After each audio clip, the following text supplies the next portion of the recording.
everyone, welcome back to another episode of Gaming Basics.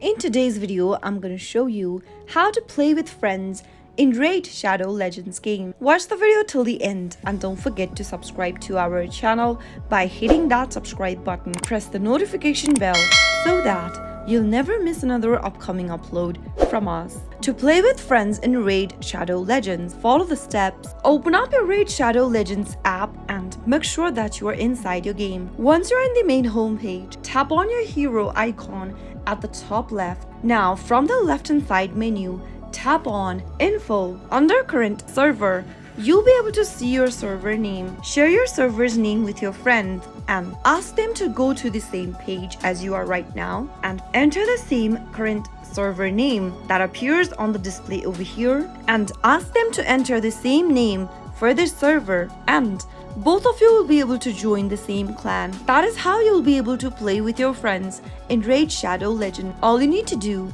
is to go ahead and tell your friend to start the game by entering your server name. I hope the tutorial was helpful to you. If it was, go ahead and give us a thumbs up. I'll be back soon with more videos like this. Thank you for watching.